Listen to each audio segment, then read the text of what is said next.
take you away, girl.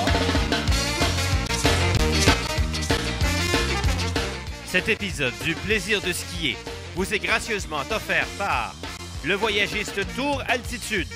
26 années d'expérience à votre service. Par Subaru Rive-Nord, concessionnaire Subaru à Boisbriand. Et par les magasins Auberson de Laval et du quartier 1030 à Brossard.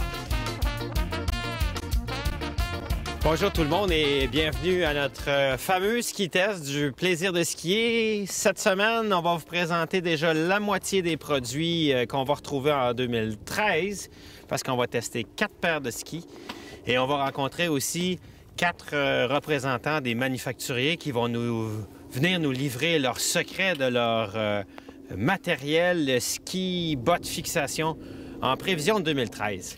C'est quelque chose qui nous tient beaucoup à cœur, le ski test du plaisir de skier, parce que si on a le mauvais équipement, bien, on n'aura pas beaucoup de plaisir à skier. Souvent, il y a des mauvais mariages entre les mauvais poids, mauvaise rigidité, soit sur les skis ou sur les bottes, puis souvent pour les mêmes dollars. Alors, notre but, c'est qu'à travers le ski test, vous puissiez identifier certaines caractéristiques sur certaines marques de ski qui pourraient bien vous aller. Et puis après, bien, on essaiera, nous, surtout les hauts de gamme. Vous pourrez après faire des déclinaisons, puis pas mal, il y a la même génétique dans chacune des lignes de chacune des marques. Les Vocals vont se comporter à peu près pareil, avec différents niveaux de puissance et de rigidité. Même chose chez les Dynastar, même chose chez l'Atomic. Bref, on a pour vous 2 émissions de suite sur les ski tests. On commence tout de suite.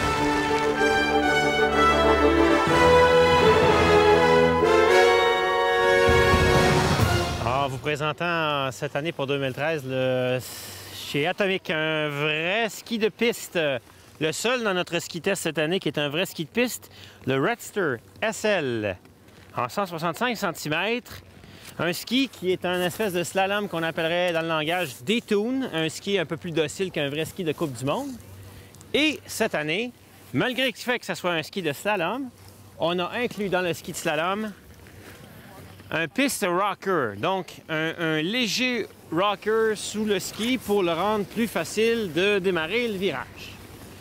Mais la grande force chez Atomic, c'est leur système de double deck, cette espèce de ski noir qui est par-dessus le ski et qui vient augmenter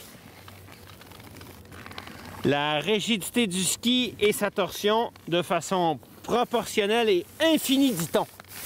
Au fur et à mesure qu'on met de la pression dessus, le bras de levier qui s'imprègne au ski vient augmenter la résistance de la spatule au fur et à mesure qu'on met de la puissance sur le nez du ski. Comme ça, on ne passera jamais par-dessus. Hey, ça marche bien, ça! On sent vraiment d'avoir le virage. Un vrai rayon de 11 mètres. Et en plus, il mord.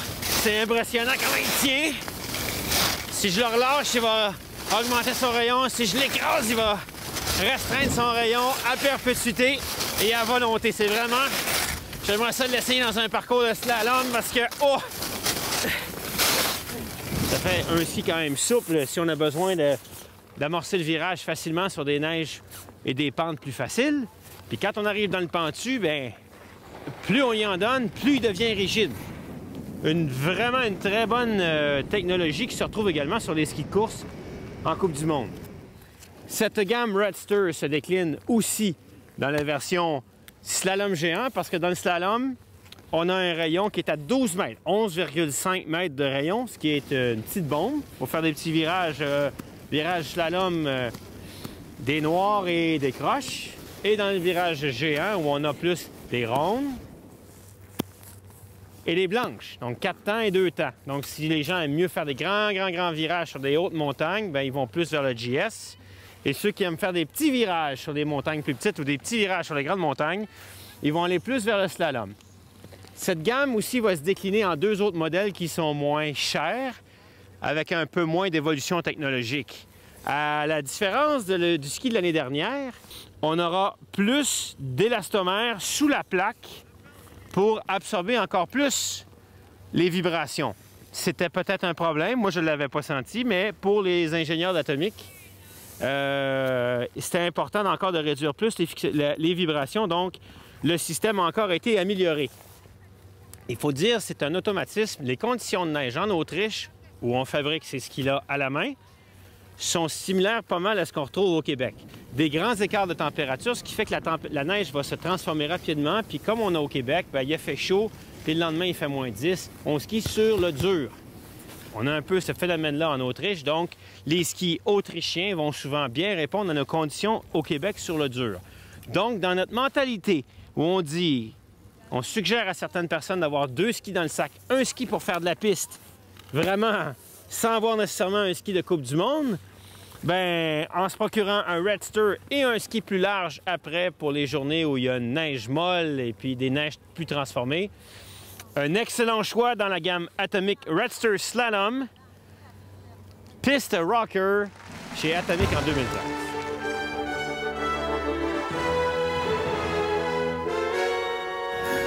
Alors, ce jeune homme souriant, c'est Steve Gardner qui vient nous parler des produits Lange Dinaster Look avec, en particulier, Steve, une grande nouveauté chez Lange. Moi qui aime beaucoup faire un peu de touring, monter en pot, vous arrivez avec une botte en 2013. Pour 2012-2013, c'est la nouvelle famille XT qui a justement cette petite particularité ici en arrière qui dégage le collet de la botte.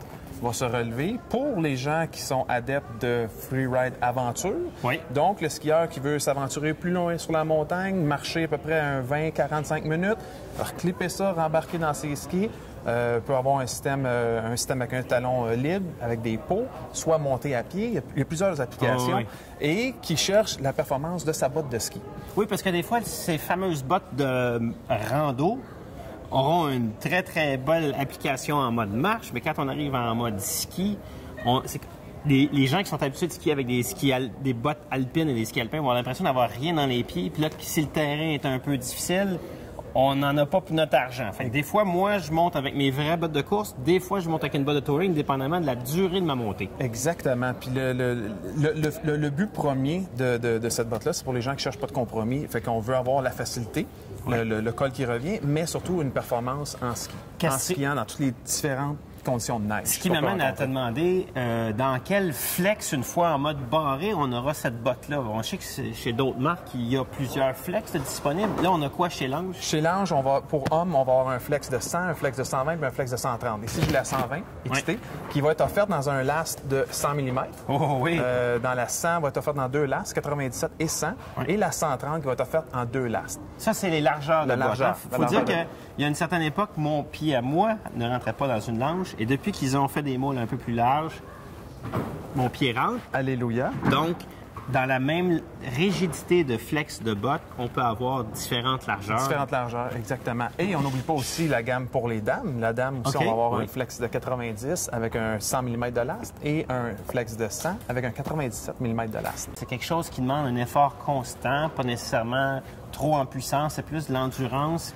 Elles sont patientes en... Les femmes adorent faire du touring. Fait que si votre conjointe, des fois, elle trouve qu'il y a trop de monde sur la piste, il y a beaucoup de femmes qui commencent à avoir énormément d'affection pour le sport du touring. Donc, c'est une très bonne idée qu'on développe des bottes en mode marche pour les femmes. Cette année, j'ai remarqué beaucoup de stations à Orford, des stations à Saint-Donat, à Tremblant, des gens à... Le Massif. À 3h30, la station commence à fermer. Les gens vont mettre leur pot, vont monter la station et vont skier jusqu'en bas. Fait qu'ils veulent avoir quand même la performance, même s'ils skient sur une surface dure. Moi, je vais te dire, je prolonge ma saison d'1 mois à Tremblant parce que quand ça ferme au 15 avril, je monte en pot le soir à 3h au coucher de soleil. Des fois, là, au 10 mai, il y a encore juste une lignée de neige qui monte. Je suis en short, en T-shirt. Il fait 12 degrés. C'est tout un exercice. Puis après, je me paye une belle descente, me fait plaisir. Exactement. Puis tu sais, en plus, on regarde ça, c'est sûr pour certaines personnes, ça crée du rêve. Puis ils disent, moi, je monte pas à telle place, mais ça a plusieurs applications. Ça touche le patrouilleur, ça touche le moniteur, ça va toucher les coachs, les parents. Je vois aussi une application pour monsieur, madame, tout le monde qui a eu des problèmes de genoux, des problèmes de hanches, qui, quand il marche avec une botte de ski classique, c'est un calvaire. Ben oui, si t'as des douleurs aux genoux parce que ça plie pas, puis alors qu'avec un mode marche... Ça facilite beaucoup les choses. Alors, question, est-ce qu'on aura ces bottes-là au même prix qu'une botte qui n'a pas le mode marche dans le même type de performance? On travaille dans le même gamme de prix. On va travailler de 499 jusqu'à 699. D'accord. Les features sont à peu près toutes semblables, mais on va travailler au niveau du flex de la botte.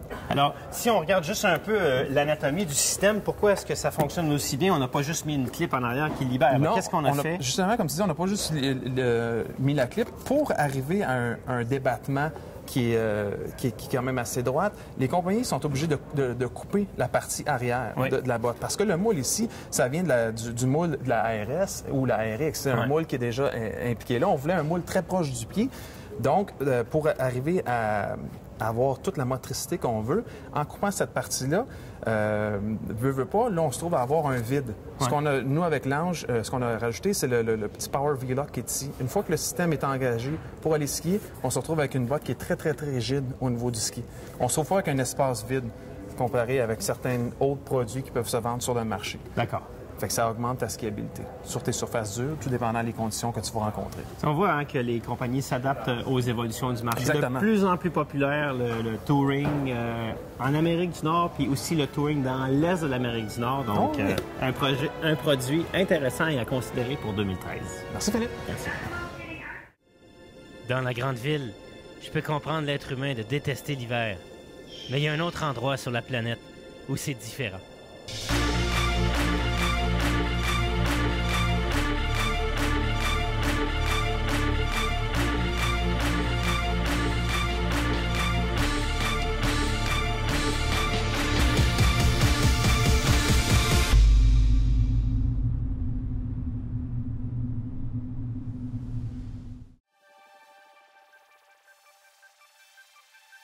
Ça fait 25 ans que je suis dans l'industrie du ski, puis ça fait 2 ans que j'ai fondé une compagnie qui s'appelle Tour Altitude. Donc, on spécialise dans les voyages de ski, autant pour les groupes, pour les familles, l'individuel. Et puis, on a plusieurs spécialités, donc l'Europe, la France, aussi on a l'Ouest canadien, l'Ouest américain. Donc, on a plein de belles destinations à offrir dans notre brochure.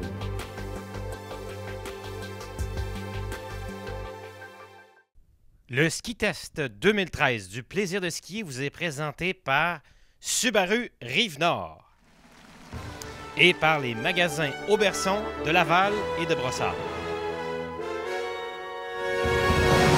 La dernière fois qu'on a essayé des skis Blizzard, on avait surtout essayé des skis de piste, des skis faits pour aller carver sur la piste avec beaucoup d'artifices et d'éléments pour avoir beaucoup de puissance. Et maintenant, avec beaucoup de plaisir, Louis Blanchard de chez Blizzard m'a prêté pour faire le test cette semaine du Bushwhacker.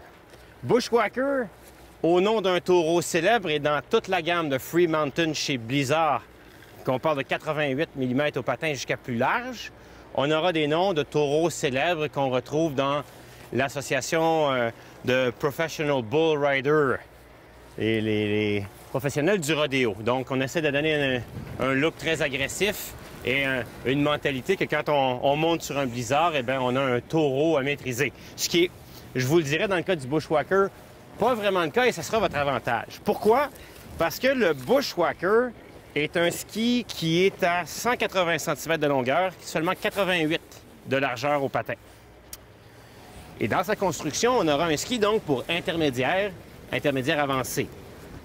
Parce que le ski est en rocker talon, rocker spatule et une technologie flip-core où le bois ou la fibre de bois est utilisée dans le bon sens pour créer un effet avec un bon rebond tout en ayant la partie avant et la partie arrière qui est rocker. Donc, ce ski-là, c'est un jouet. Un jouet dans le sens où on peut aller jouer sur la piste, surtout les bords de piste, les skieurs qui vont adorer aller skier dans le bois, dans les sous-bois de Sutton, de Val-Saint-Côme, de Tremblant, un peu partout au Québec, et qui en même temps vont vouloir aller chercher la neige sur les bords de piste et parfois aller sur le damé parce que c'est un ski en étant sandwich bois avec une boîte de torsion en fibre de verre qui devrait être encore capable de se bien comporter sur la piste.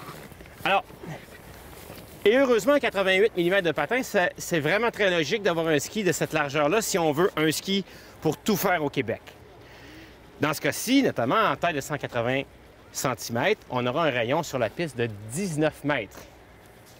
Mais rappelez-vous qu'à chaque fois qu'on applique la pression de façon appropriée sur le ski, on va réduire d'autant son rayon. Et si on considère que la taille de 180 a un rayon de 19 mètres, et si on considère le rocker arrière et avant, on va se retrouver avec un ski qui a un rayon de 16 mètres. Donc, un ski très, très polyvalent qui peut faire pas mal tout au Québec.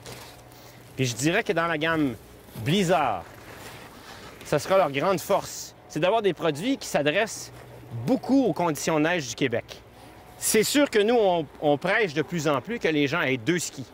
Un ski pour la piste et un ski un petit peu plus large pour les journées comme aujourd'hui, où il y a une bonne tempête, il y a de la neige en bordure de piste, ou même un peu plus. Donc, test concluant dans cette mentalité-là où on va chercher deux skis, le Blizzard Bushwhacker ou encore son équivalent pour les femmes, toujours dans la même largeur, le Black Pearl chez Blizzard en 2013.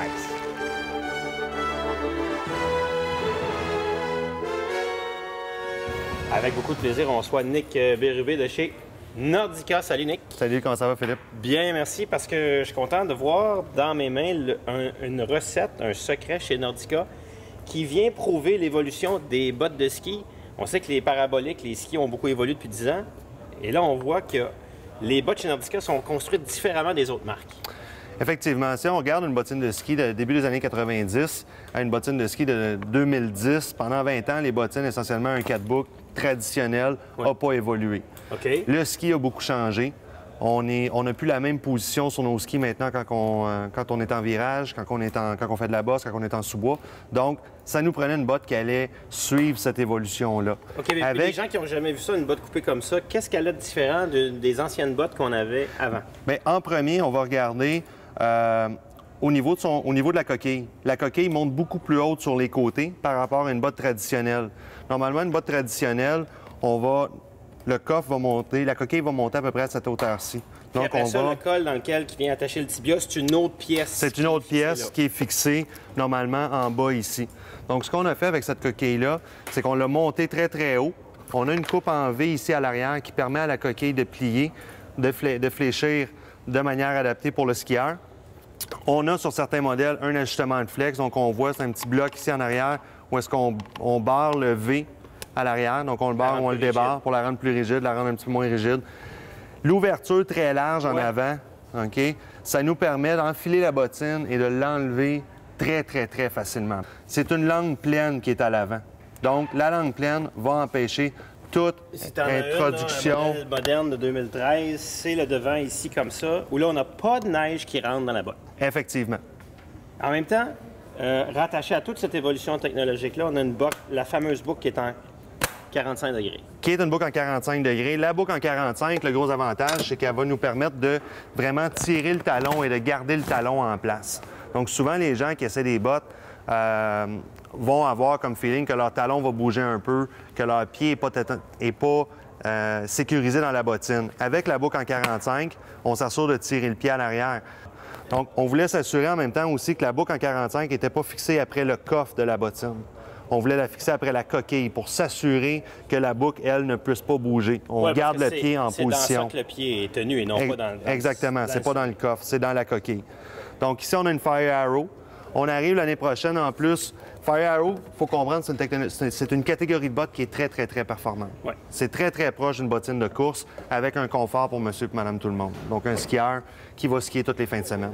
On arrive ensuite avec une nouvelle catégorie de bottes l'année prochaine qui est Transfire. Transfire, on l'a adapté. On voit que les points de pivot ne sont pas à la même place. Les points de pivot sont un petit peu plus bas, un petit peu plus à l'avant pour avoir une botte qui va pardonner un petit peu plus ses erreurs, une botte qui va être un petit peu moins réactive.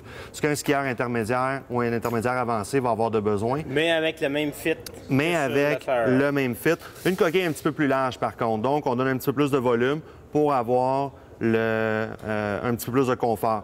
Toujours des toe box en néoprène qu'on voit bien ici à travers la coquille qui est transparente. Ouais.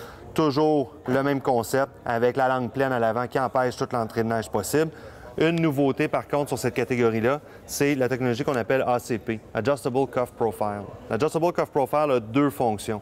Il va nous permettre de se tenir plus droit. Il y a beaucoup de skieurs qui ne sont pas confortables dans une bottine entrée avant parce qu'ils sont trop poussés vers l'avant. Oui, puis quand ils attendent en ligne, ben, c'est fatigant pour une personne, mettons, moins en forme ou plus âgée. Vous allez avoir la botte junior probablement la plus évoluée sur le plan technologique parce que même les bottes juniors vont avoir la boucle en arrière, puis on sait comment c'est difficile d'avoir une botte junior qui fait plus longtemps qu'une saison. L'important, c'est jamais de penser qu'on va faire 2 saisons avec une bottine. Parce qu'à ce moment-là, les bottines sont trop grandes. Généralement, la bottine va avoir, si on essaie de la faire pour 2 grandeurs, généralement, la bottine va avoir la bonne grandeur au mois de juillet ou au mois d'août. Oui, c'est vrai. Pendant qu'il n'y a pas de neige, pendant que les gens ne skient pas. Donc, on va pousser encore pour dire on fit sur une saison, mais par contre, avec la fameuse boucle en 45 qu'on a ramenée maintenant sur les bottines juniors, on vient tirer le talon vers l'arrière avec le concept de langue pleine à l'avant. Donc, c'est une bottine qui est bâtie en 3 morceaux comme les bottines adultes. On a une botte qui est très facile à mettre, très facile à enlever. Un enfant de 2-3 ans va être capable de mettre une Fire Arrow T2, par contre, tout seul. Puis on va regarder ses parents, juste leur demander de l'attacher. Fire Arrow T, mais en même temps, elle est belle. Fait que les gamins vont s'amuser avec ça. Elle est disponible en 3 couleurs. On a une bleue et blanche et on a une couleur aussi un petit peu plus pour les petites filles. Donc, vraiment, à ne pas négliger. Évidemment. Les petites filles font du ski aussi. Les petits gars font du ski. On veut que, dans le fond, on veut que tout le monde fasse du ski. Parfait. Nick, merci. Cette gamme-là est à considérer sérieusement. Ça fait plaisir. L'évolution technologique, c'est pour vous, mesdames et messieurs.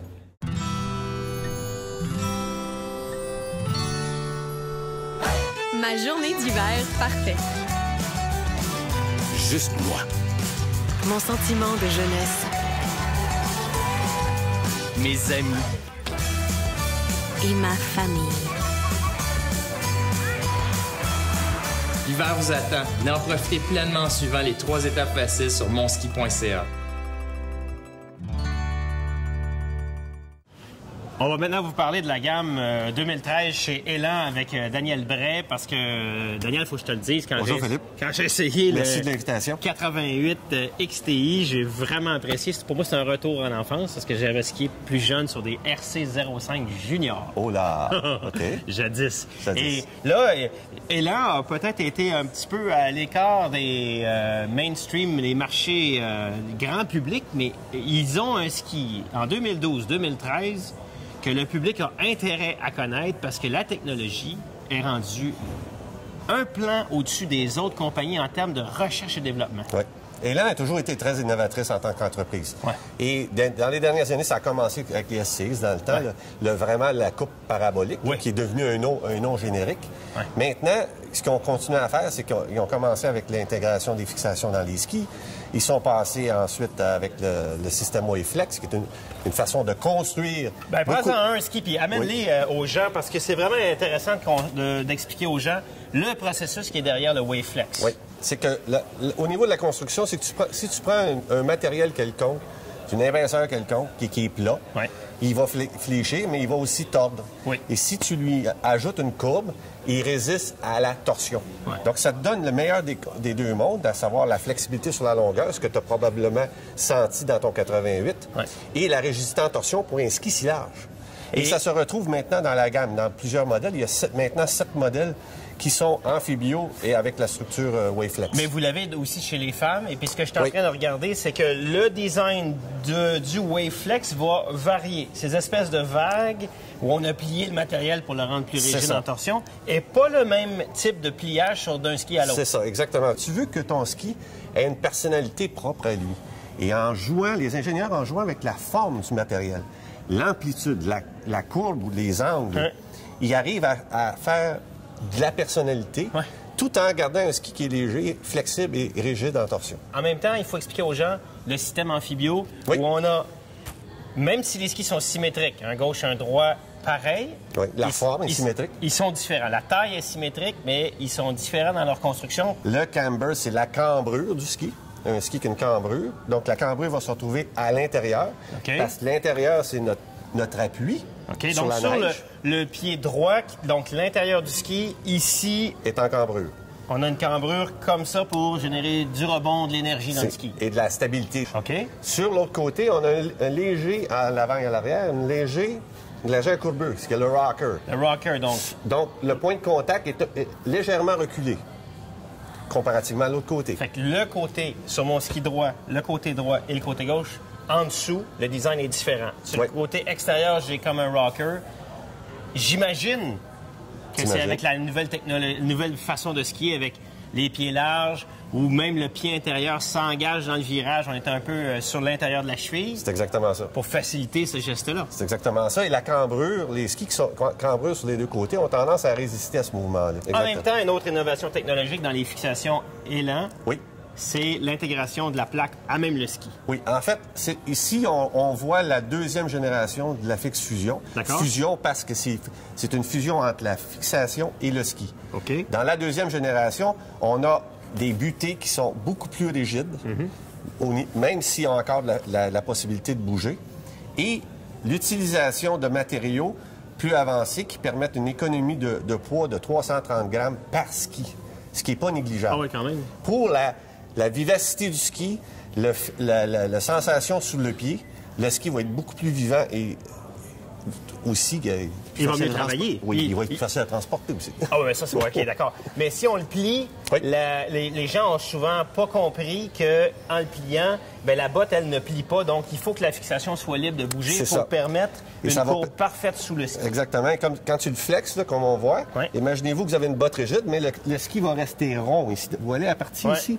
Le ski va rester rond grâce à cette technologie de fixation-là. Bon, alors, c'est des magnifiques produits pour 2013. Daniel, je te remercie de nous avoir présenté ça. Je pense que pour moi, dans le ski test, l'Amphibio 88 XTI, c'est une grande révélation. Donc, j'invite les gens à les essayer. Bien. Merci. Vas-y. Voilà, mesdames et messieurs, c'est comme ça qu'on va mettre fin à notre première de 2 émissions sur les ski tests 2013, où, faut le dire, c'est la technologie qui semble être à l'avant-plan des produits pour la prochaine saison de ski. Je vous invite à aller chez votre détaillant, poser énormément de questions. Oui, vous allez pouvoir revoir les capsules en reprise sur le site plaisirdeskier.com, mais il n'y a rien de mieux qu'un skieur qui est bien informé, qui se connaît, qui sait ce qu'il aime, pour pouvoir faire le bon mariage après quand vous allez voir vos conseillers en magasin. Je vous rappelle que si vous avez le bon équipement, c'est comme ça que vous allez pouvoir profiter au maximum du plaisir de skier. Donc, la semaine prochaine, phase 2 du ski test, on va tester 4 paires de skis sur la piste et rencontrer 4 autres représentants des manufacturiers. Donc, c'est tout pour cette semaine. Salut, ici Philippe Junot. Au revoir. À la semaine prochaine.